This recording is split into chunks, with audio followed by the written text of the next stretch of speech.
ప్రార్థనలు ఒకటి మన కొరకు మనం చేసుకోవాలి, 2 ఒకరి కోసం ఒకరు చేయాలి, 3 మన యజమానుల కోసం చేయాలి, 4 పాస్టర్స్ సువార్థికుల కొరకు చేయాలి, 5 పరిపాలకుల కొరకు అధికారుల కొరకు చేయాలి, మంచి నాయకులు రావాలి అనే దానికోసం మనం ప్రార్థన చేయాలి. 6వదిగా శత్రువుల కొరకు, మనల్ని హింసిస్తున్న వారి కొరకు మనం ప్రార్థన చేయాలి. 7వదిగా ఇశ్రాయేలు క్షేమము కొరకు, అంటే యెరూషలేము క్షేమము కొరకు, ఇశ్రాయేలు క్షేమం కొరకు మనం ప్రార్థన చేయాలి. 8వదిగా మనుషులందరి కొరకు మనము ప్రార్థన చేయాలి. ఈ 8 అంశాలు మీరు ప్రతిరోజు కూడా మీ యొక్క అనుదిన ప్రార్థనలో జ్ఞాపకం చేసుకుంటే మీరు ఆటోమేటిక్గా బ్లెస్ అయిపోతారు, ఆటోమేటిక్గా మీరు వర్ధిల్లుతారు. వెంటనే దేవుడు అద్భుతాలు మీ జీవితాల్లో చేస్తాడు. దేవునికి మహిమ కలుగునుగాక. 8వ అంశముగా నేను చెప్తూ ఉన్నాను. ఇప్పుడు 8వ అంశము మనుషులందరి కొరకు ప్రార్థన చేయమని దేవుడు చెప్తున్నాడు. నేను చదువుతాను ఒకసారి. 1వ తిమోతి రాసిన పత్రిక 2వ అధ్యాయము 1వ వచనం. మనము సంపూర్ణ భక్తియు మాన్యతయు కలిగి నెమ్మదిగాను సుఖముగాను బ్రతుకు నిమిత్తము అన్నిటికంటే ముఖ్యంగా మనుషులందరి కొరకును, రాజుల కొరకును, అధికారులందరి కొరకును విజ్ఞాపనలను, ప్రార్థనలను, యాచనలను, కృతజ్ఞతాస్తుతులు చేయవలని హెచ్చరించుచున్నాను. దేవునికి మహిమ కలుగును గాక. చూడండి, ఇవన్నీ ఎందుకు చెప్తున్నాడు? వీళ్ళందరి కోసం ఎందుకు ప్రార్థన చేయమంటున్నాడంటే అక్కడ ఒక మాట మెన్షన్ చేయబడింది. అది మీరు గ్రహిస్తున్నారో లేదో మరి నేను చెప్తున్నాను. చూడండి, మనము సంపూర్ణ భక్తియు మాన్యత కలిగి అన్న వరకు ఓకే. నెక్స్ట్ పదాలు చూడండి ఏమున్నాయో. నెమ్మదిగాను సుఖముగాను బ్రతుకు నిమిత్తము. ఇవి అండర్లైన్ చేసుకోండి. అర్థమవుతుందా? మనము నెమ్మదిగాను సుఖముగాను బ్రతకాలంటే ఎవరి కోసం ప్రార్థన చేయాలంట?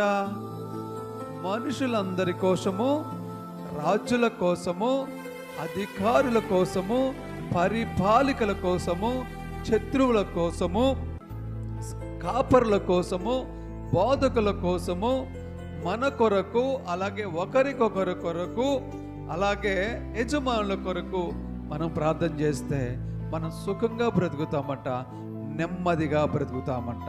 ఆమేన్. ఒక సామెత ఉందండి, మన ఓల్డ్ సామెతే, కాకిలా కలకాలం బ్రతుక హంసలా బతకాలి అంటారు కదా.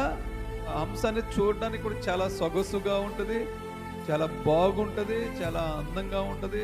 దాని బ్రతుకు మరి మంచి బ్రతుకు బ్రతకాలి. మనం ఎంతకాలం జీవిస్తున్నామో అంతకాలం మనం సుఖంగా బ్రతకాలి.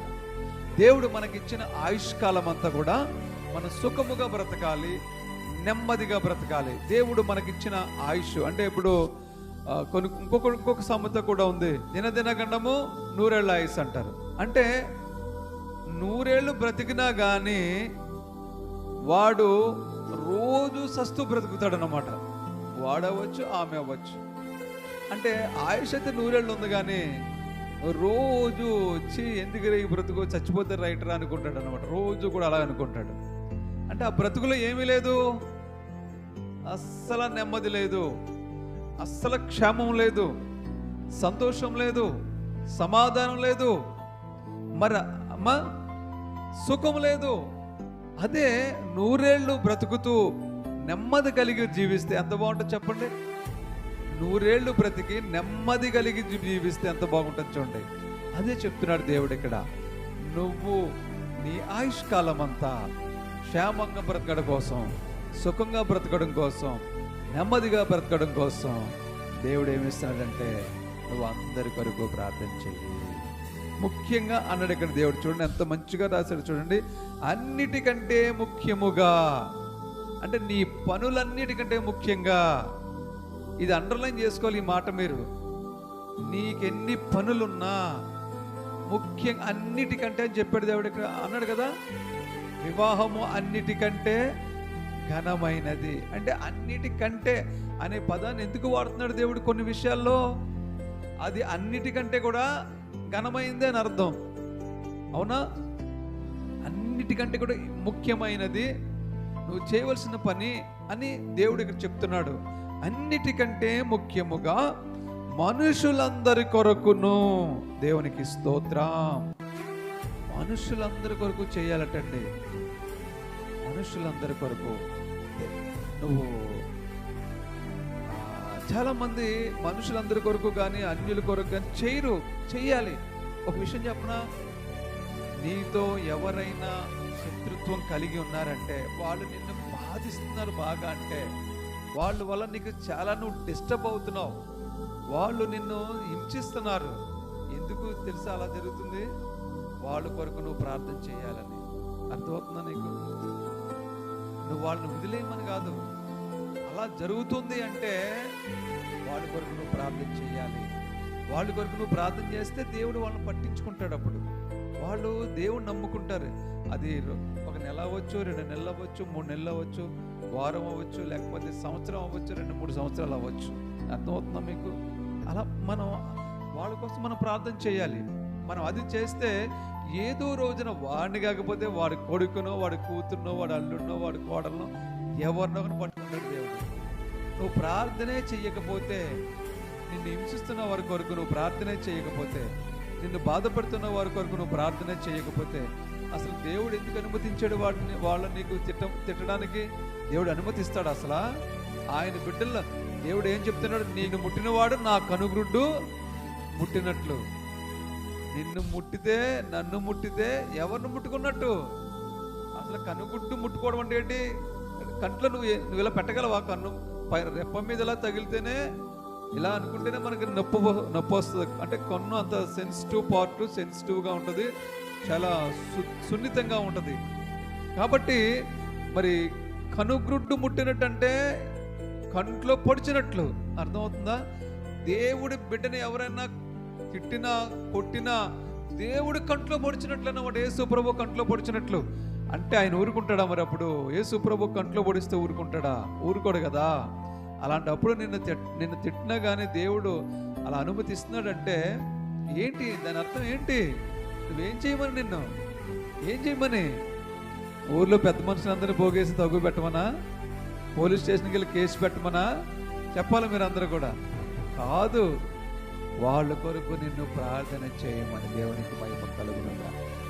దేవుడు ఇంకా ప్రార్థన చేయించుకోవాలి నీ ద్వారా అనుకుంటే ఆ సమస్యను అలాగా హోల్డ్లో పెడతాడు. అర్థమైందా? ఇప్పుడు కలెక్టర్ గారి దగ్గరకో, ఎమ్మెల్యే గారి దగ్గరకో మనం ఒక అప్లికేషన్ పెట్టుకున్నాం అనుకోండి, అతను చూస్తాడు మన గురించి. చూసి తెలుసుకున్న తర్వాత దీని సంగతి తర్వాత చూద్దామని అనుకున్నాడు అనుకోండి, ఆ ఫైల్ ఏం చేస్తాడండి? పక్కన పెడతాడు, హోల్డ్లో పెడతాడు. మిగతా వెనకాల ఉన్న ఫైల్స్ అన్నీ సంతకాలు అయిపోతుంటాయి, వచ్చేస్తుంటాయి, కానీ ఈ ఫైల్ మాత్రం రాదు. ఆ ఫైల్ అక్కడే ఉంటుంది, హోల్డ్లో పెడతారు దాన్ని. అదే దేవుడు తలుచుకుని చేయాలనుకున్నాడు అనుకోండి, నీ ఫైల్ ఎక్కడో అడుగులు పడిపోయినా కానీ ఏమవుద్దండి? పైకి వచ్చేస్తుంది. నేను ఒక వీడియో చూస్తున్నప్పుడు తగులుతుంటుంది నాకు, అది చాలా బాగుంటుంది. ఏంటంటే ఒక ఇంటర్వ్యూకి వరుసగా ఒక 50 మంది లైన్లో ఉంటారు.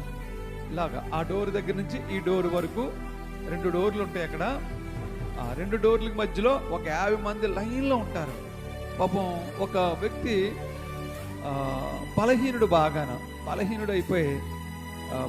బలహీనుడైపోయి వచ్చిన వ్యక్తి ఏం చేస్తుంటాడంటే, ఒక లైన్లో ఒక వైపున అక్కడ నుంచుంటాడు.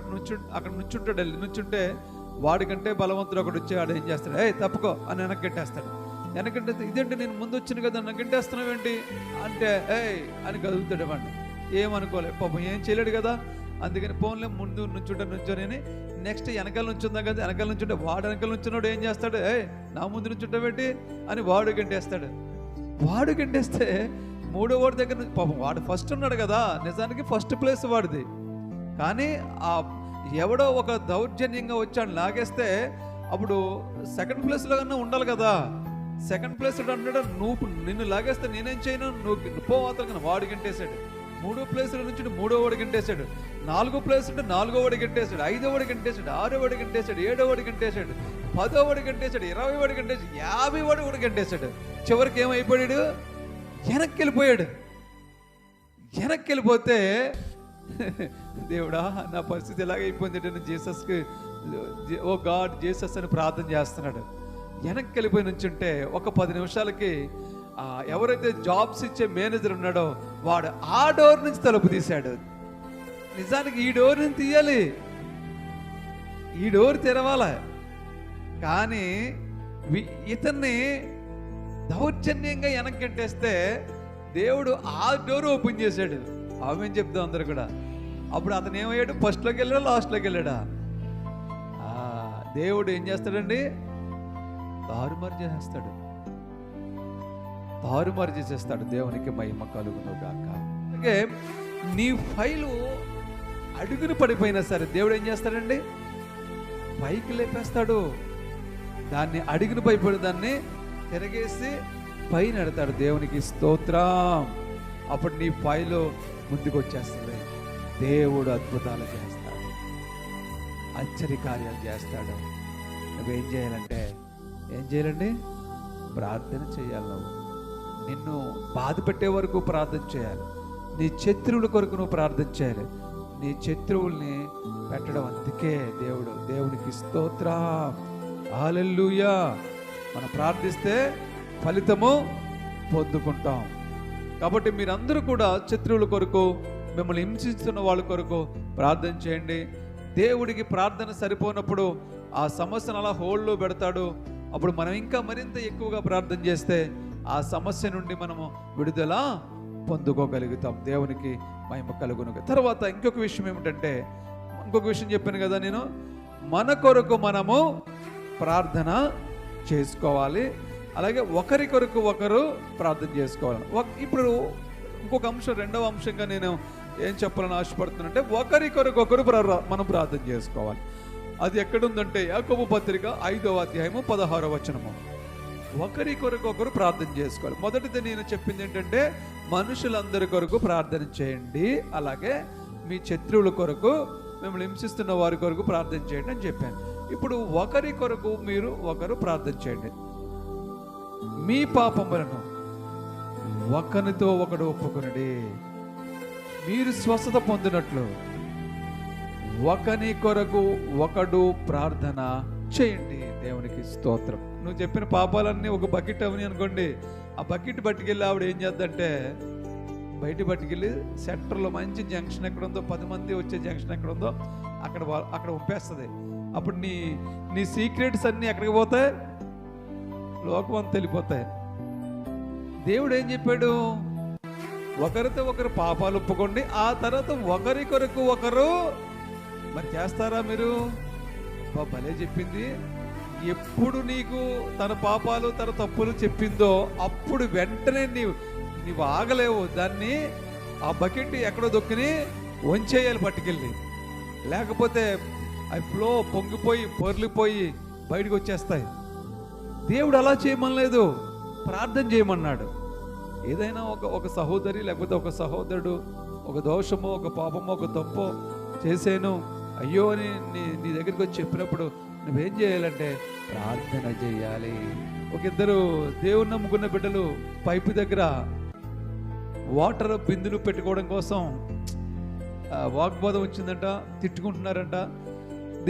ఆ రోజు ముందే పాపం ఆదివారం నాడు పాస్టర్ గారు చెప్పాడు, అమ్మ మీరు మీ నోటి నుంచి బూతులైనను సరసోక్తులైనను పోకిరి చేష్టలైనను రాకూడదమ్మా అని దాని గురించి పాస్టర్ గారు మీరంత మాత్రం కూడా మీ నోట్లోంచి బూతులు వస్తా కుదరదు అని చెప్పి గట్టిగా ఒక్క నుంచి చెప్పినప్పుడు వాళ్ళు ఇద్దరు బాగా విన్నారు. పాపం విని కొంచెం మంచి వాళ్ళు అన్నమాట వాళ్ళిద్దరు విని, అయితే ఈ రోజు నుంచి మనం ఎప్పుడు కూడా మన నోట్లో నుంచి బూత్ అన్నది రాకూడదని నిర్ణయం చేసుకున్నారు. పాపం పొద్దున్నే వాళ్ళిద్దరికి గొడవ వచ్చేసింది పైపు దగ్గర.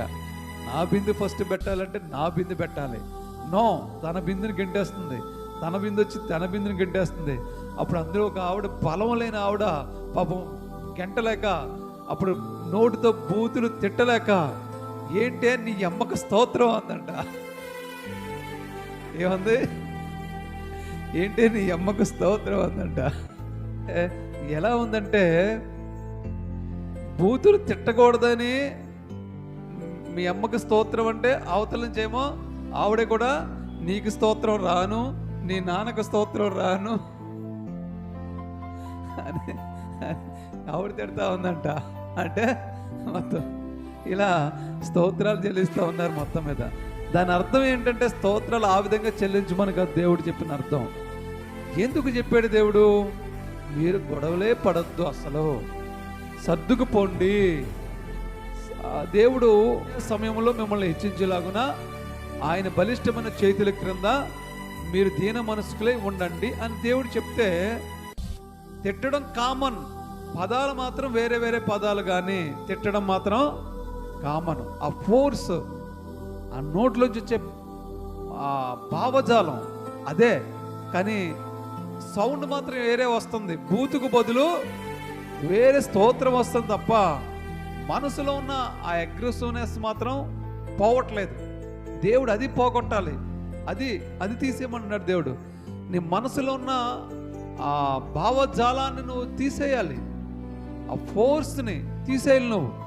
అంతేగాని నీ అమ్మకు స్తోత్రం, మీ నాన్నకు స్తోత్రం రాను ఇవి కాదు.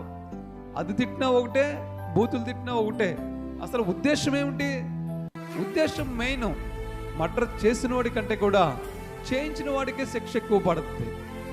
అర్థమవుతుందా? అంటే ఎవడు బాగా నిందితుడు, ఎవడు దోషి, ఎవడు చేయమన్నాడో వాడే దోషి.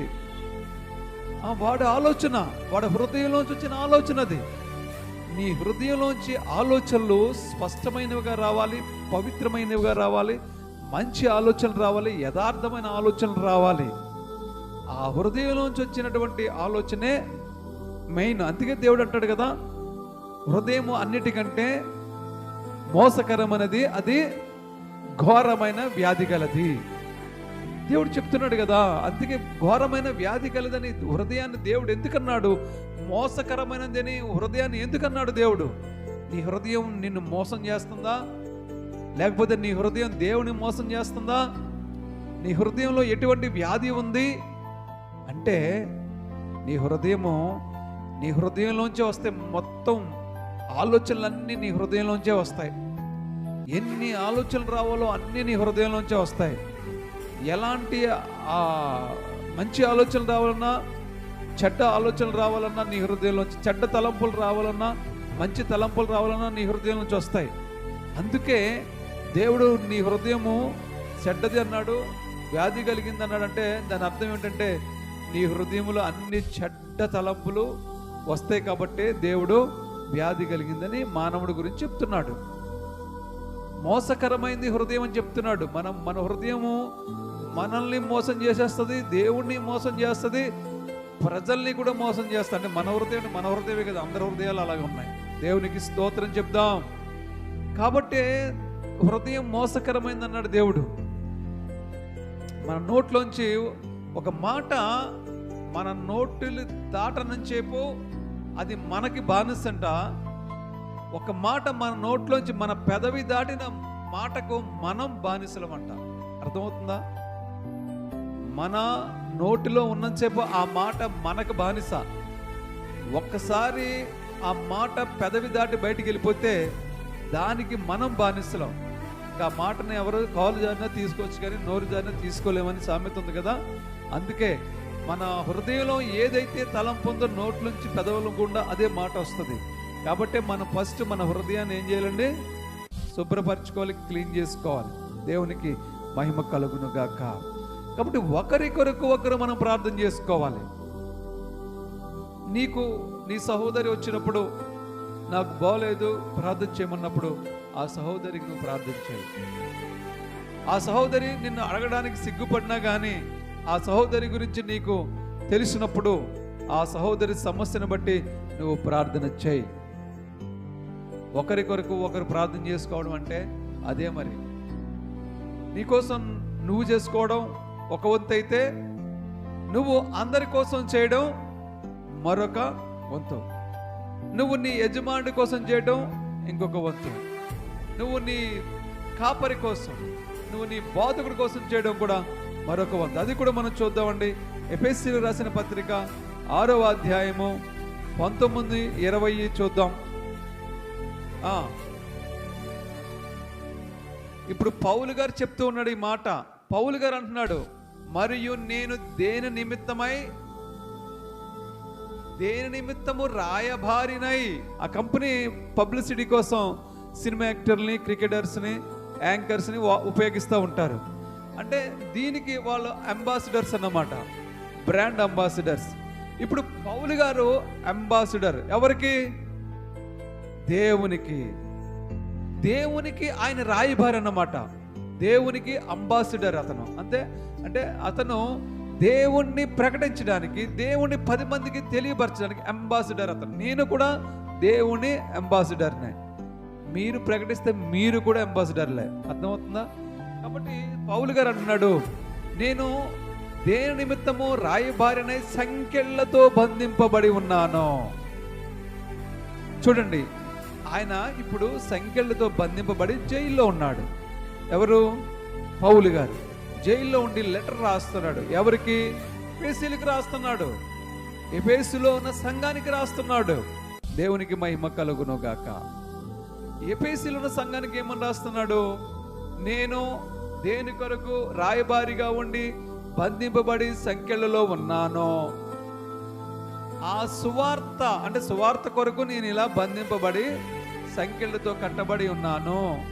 ఆ సువార్త మర్మమును ధైర్యముగా తెలియజేయటకు నేను మాటలాడి నోరు తెరిచినప్పుడు దానిని గూర్చి నేను మాట్లాడవలసినట్టుగా ధైర్యముతో మాట్లాడుటకై వాక్శక్తి నాకు అనుగ్రహింపబడినట్లు నా నిమిత్తమును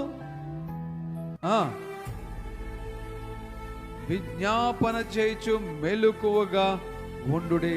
దేవునికి మహిమ. ఎవరు ఈ మాట చెప్తున్నాడు? పౌలు గారు ఎలాంటి చెప్పండి ఒకసారి. ఆయన ఒక వస్త్రమును పౌలు గారిని ముట్టించి ఆ వస్త్రం తెచ్చి ఒక పేషెంట్ దగ్గర పెడితే ఆ పేషెంట్ లేచి కూర్చుంటాడు. పౌలు గారు అంత శక్తివంతుడు, అంత ప్రార్థన పరుడు. ఆయన ఏమంటున్నాడు చూడండి, నేను సువార్త నిమిత్తము నేను వెళ్ళి నోరు తెరిచి ధైర్యంగా నేను బోధించేలాగా, ధైర్యంగా నేను మాట్లాడేలాగా దేవుడు నాకు జ్ఞానాన్ని, దేవుడు నాకు వాక్శక్తిని నాకు అనుగ్రహించినట్లు మీరు ఏం చేయాలంట? పూర్ణ పట్టుదలతో విజ్ఞాపన చేయొచ్చు మెలకుగా ఉండుడి. అంటే మీరు ప్రార్థన పూర్ణమైన పట్టుదలతో నా కొరకు మీరు ప్రార్థన చేయండి అని పౌలు గారు కోరుకుంటున్నాడు. ఎవరిని? ఆయనకంటే పెద్ద పాస్టర్ గారినా? ఎఫెసులో ఉన్న సంఘ సభ్యులతో చెప్తున్నాడు, ఇదిగో నేను ఒక చోటకి వెళ్తున్నాను, ఇప్పుడు అక్కడ నేను మాట్లాడాలి, ధైర్యంగా మాట్లాడాలి, నేను బలంగా యేసు ప్రభు గురించి మాట్లాడాలి, నాకు వాక్శక్తి ఇవ్వాలి దేవుడు, బలమైన శక్తి ఇవ్వాలి దేవుడు నాకు. అలా ఇచ్చేలాగా మీరు ప్రార్థన చేయండి. దేవునికి మహిమ కలుగును గాక. చూసారా, సేవకుల కొరకు ప్రార్థన చేయమని దేవుడు పౌలు గారి ద్వారా మాట్లాడుతున్నాడు. సేవకుల కొరకు బోధకుల కొరకు ప్రార్థన చేయమని దేవుడు చెప్తున్నాడు. మేము బలంగా వాక్యం చెప్పాలంటే మీరేం చేయాలండి? ప్రార్థన చేయాలి. మేము బలంగా దేవుణ్ణి వాక్యం ప్రకటించాలంటే మీరు ప్రార్థన చేయాలి. మేము సోలిపోకుండా, మేము మర్చిపోకుండా, మేము జ్ఞానం పోయి అజ్ఞానం వలె కాకుండా జ్ఞానవంతులుగా ఉండి మంచి మర్మాలు బయటికి తెచ్చేలాగా ఉండాలంటే సంఘ సభ్యులందరూ కూడా ప్రార్థన చేయాలి. దేవునికి మహిమ కలుగును గాక. కొలస్సీలకు రాసిన పత్రిక 4వ అధ్యాయము 3వ వచనం. ప్రార్థన యందు నిలకడగా ఉండి కృతజ్ఞత గలవారై దాని యందు మెలకువగా ఉండి, మరియు నేను బంధకములో ఉండుటకు కారణమైన క్రీస్తు మర్మమును గూర్చి నేను బోధింపవలసిన విధముగానే ఆ మర్మమును వెల్లడిపరచినట్లు వాక్యము చెప్పుటకు అనుకూలమైన సమయము దేవుడు దయచేయవలనని మా కొరకు ప్రార్థించుడి. దేవునికి మహిమ కలుగును గాక. ఎవరు చెప్తున్నారు ఈ మాట? ఎవరు చెప్తున్నారు? అగైన్ పౌలు గారే చెప్తున్నాడు. ఎవరికి? కొలస్సీ. ఇందాక ఎవరితో చెప్పాడు? ఇందాకేమో ఎఫెసీల సంఘంతో చెప్పాడు, ఇప్పుడు కొలస్సీలు సంఘంతో చెప్తున్నాడు. అంటే ఆయన దగ్గర ఉన్న సంఘస్థులందరికీ ఆయన లెటర్ రాస్తున్నాడు. ఏమని? నేను యేసు ప్రభు సువార్త కొరకు బంధింపబడి ఉన్నాను. నేను సువార్త చెప్పినందుకు నన్ను బంధకాల్లో ఉంచారు ఇక్కడ పెద్ద మనుషులు. కాబట్టి నేను ఇప్పుడు ఆయన అల్లిపోయి ఎందుకు వచ్చిన సువార్త అనట్లేదు. నేను మళ్ళా ఇంకా రెట్టింపు ఉత్సాహంతో, నేను బలమైన శక్తితో దేవుని వాక్యాన్ని ప్రకటించడం కోసం. చూసారు అక్కడ ఏమని రాయబడి ఉంది? నేను బోధింపబడిన విధంగానే. అంటే నేనేదో భయపడి నా బోధ మార్చుకోకూడదు. నేను ఎలా బోధించాలనుకున్నాను, దేవుడు నాకు ఏది ఇచ్చాడో ఆ విధంగానే ఆ మర్మమును వెల్లడిపరిచినట్లు వాక్యము చెప్పుటకు, వాక్యం చెప్పడానికని స్పష్టంగా రాశాడు ఇక్కడ. వాక్యం చెప్పుటకు అనుకూలమైన సమయమును దేవుడు దయచేయవలనని మా కొరకు ప్రార్థించండి. చూసారా, సమయాన్ని కూడా అనుకూలంగా దయచేయమంటున్నాడు. చెప్పాలనేది నాకు ఆశ ఉంది, కానీ అక్కడ సమయం కూడా అనుకూలంగా ఉండాలి. వినేవాళ్ళకి సమయం అనుకూలంగా ఉండాలి. వినడానికి అక్కడ డిస్టర్బెన్స్ ఉండకూడదు, వినడానికి ప్రాబ్లమ్స్ ఏమి రాకూడదు, అక్కడ ఎవరు ఆటంకపరచకూడదు, లేదా చెప్పేవాడిని ఆటంకపరచకూడదు. అక్కడ అన్ని అనుకూలతలు రావాలంటే మీరు ప్రార్థన చేయాలి అని పౌలు గారు కొలస్సీలకు రాస్తున్నాడు. కొలస్సీలు అనే సంఘానికి రాస్తా ఉన్నాడు, మీరు మా కొరకు ప్రార్థన చేయండి అని దేవునికి. అలాగే ఇప్పుడు అది మీరు ఇన్స్పిరేషన్గా తీసుకుని మీరు కూడా నేను చెప్పే వాక్యం కొరకు, నేను చేసే దేవుడు నన్ను సువార్తకు పిలుస్తుంటే అక్కడి కొరకు ఏమో ప్రార్థన చేయాలి. ఇంకా ఏమన్నాడు ఇక్కడ? సమయం పోనీయక సద్వినియోగము చేసుకొనుచు సంగమునకు వెలుపటి వారి ఎడల జ్ఞానము కలిగి నడుచుకోండి. అంటే మనము సంఘానికి వెలుపటి వారి పట్ల జ్ఞానం కలిగి నడుచుకోవాలి. అంటే అవుటర్స్ ఉంటారు కదా, అన్యుల దగ్గర మనం జ్ఞానంగా మాట్లాడాలి. వాళ్ళ దగ్గర మనం ఎలా పడితే అలా మాట్లాడకూడదు. అర్థమవుతుందా? ఎలా పడితే అలా మాట్లాడితే నీకేమి తప్పు రాదు, నీ దేవుడికి తప్పు తెచ్చిందని అవుతావు. నువ్వు దేవుడు నమ్ముకున్నావు, ఇలా ఇదేం ఇలా ఇంత సీడ్గా ఉన్నావు, ఇంత చండాలంగా ఉన్నావు, మాట్లాడుతున్నావు ఏంటి, ఎంత గొడవల మనసు పెట్టి నువ్వు, ఇంత కసిగా నువ్వు దెబ్బలాడుతున్నావు ఏంటి, దేవుడు నమ్ముకుని కూడాను ఇంత పొగరుగా మాట్లాడుతున్నావు ఏంటి, ఇంత రాక్షసుల మీద పడిపోతున్నావు ఏంటి, దేవుడు నమ్ముకున్నా కూడాను అని నీ ఎదరకుండా అనకపోయినా నువ్వు వెళ్ళిపోయాక చెప్పుకుంటారు. అందుకబట్టి మన మాట ఇక్కడ దేవుడు చెప్తున్నాడు, మన మాట ఎలాగ ఉండాలంట. ఇక్కడ చూడండి ఏమని చెప్తున్నాడు? ప్రతి మనుషునికి ఎలాగ ప్రత్యుత్తరం ఇవ్వవాలనో అది మీకు తెలుసుకున్నట్టుకై మీ సంభాషణ, ఎలా చూడండి, ఇది మాత్రం చాలా అండర్లైన్ చేసుకోండి. మీ సంభాషణ ఉప్పు వేసినట్లు ఎల్లప్పుడూ రుచిగాను కృపాసహితముగాను ఉండనీయుడి. మీ సంభాషణ అంటే ఒకరికొకరు కాన్వర్సేషన్. అంటే నువ్వు నేను మాట్లాడుకున్నప్పుడు అలాగా నువ్వు అవుటర్స్, అంటే ఇప్పుడు విశ్వాసుల గురించి చెప్పట్లేదు దేవుడు. ఒక విశ్వాసి, ఒక అన్యుడు, అది మగవాళ్ళు అవచ్చు ఆడవాళ్ళు అవచ్చు, ఒక విశ్వాసి ఒక అన్యులు ఇద్దరు కలిసి మాట్లాడుకున్నప్పుడు ఆ అన్యులు ఎలాగంటే మాట్లాడినామండి, వాళ్ళు తిట్టనివ్వండి, బూతులు మాట్లాడినామండి, లేకపోతే పొగరుగా మాట్లాడినామండి, నిన్ను ద్వేషించిన మాట్లాడినామండి. కానీ నువ్వు మాత్రం నీ మాట ఎలా ఉండాలంటే, నీ మాట ఆ మాటలోకి వెళ్ళగానే ఆ మాట రుచి వచ్చేయాలి. ఉప్పు వేయని క్రితం కర్రీ ఎలాగుంటుంది చెప్పండి? చండాలంగా ఉంటుంది. చప్పగా ఉండి నువ్వు ఊసేస్తావా, అబ్బా భలే ఉందని తింటావా? ఇప్పుడు మంచి గుమ్మగుమ్మలాడే మంచి మటన్ కర్రీయో చికెన్ కర్రీయో చేసి మంచి స్మెల్ వచ్చేసిన తర్వాత వెంటనే నీ భర్త వచ్చి భలే ఉంది, ఈరోజు టేస్టీగా ఉంది, భలే ఉంది, పెట్టు అని చెప్పేసి ఇక్కడ పెట్టగానే వాడు మంచి ఒకసారికి వచ్చి టప్టమని ఒక పీస్ తీసుకుని నోట్లో పెట్టుకుని ఉప్పు లేదనుకో, వెంటనే నోట్లోంచి వచ్చి మాట ఏంటి చెప్పండి? మిమ్మల్ని తిట్టడా మిమ్మల్ని? ఊసేస్తాడు, ప్లస్ చండాలంగా ఉందని తిడతాడు. ఇప్పుడు ఉప్పు వేయని క్రితమో అది ఎంత కాస్ట్లీ కర్రీ అయినా సరే వేస్ట్, అస్సలు బాగోదు. ఎప్పుడైతే కొంచెం ఉప్పు వేసేవో అది ఏమైపోద్ది? రుచిగాను సూపర్గా ఉందంటారు అప్పుడు. అవునా? ఇప్పుడు అన్నిలో నీ దగ్గర చాలా వేస్ట్గా మాట్లాడుతున్నాడు, లేకపోతే మాట్లాడుతుంది, అది ఉప్పు లేని కర్రీలా ఉంది ఆ మాటలో. అర్థమవుతుందా? ఇప్పుడు ఉప్పు వేయాలి ఆ మాటల్లోనూ. అంటే ఉప్పు అంటే ఏంటి? నీ మాట. నీ మాటని, ఉప్పుని ఆ మాటల్లో కలిపినప్పుడు ఆ మాటలు ఏమైపోతాయి? రుచికరంగాను కృపాసహితంగాను అయిపోతాయి. అది దేవుడు చెప్పే మాట. అంతేగాని ఉప్పు లేని కారంగానో లేకపోతే చేదుగానో చప్పగానో ఉన్న మాటలు అవతల సైడ్ నుంచి వచ్చినప్పుడు, యువతల సైడ్ నుంచి విశ్వాసమైన నువ్వు మరింత ఘాటుగానో మరింత కారం ఇంకా వేసేసుకుని మంచి పచ్చిమిరగల ముద్ద వేసేసుకున్నట్లుగా నువ్వు మాట్లాడితే అప్పుడు ఏమవుద్దంటే ఫైట్ అవుద్ది అక్కడ. దేవుడు అది చేయమంటలేదు. అవతల ఎలాంటి మాట ఉన్నా కానీ నీ మాట మాత్రం కృపాసహితంగా ఉండాలి, ఉప్పు వేసినట్లుగా రుచిగా ఉండాలి. ఆ విధంగా మనం ప్రవర్తిద్దాం. దేవుడి ఆశీర్వాదాలు మనము పొందుకుందాం. దేవుడి మాటలను దీవించి ఆశీర్వదించును గాక. ఆమేన్.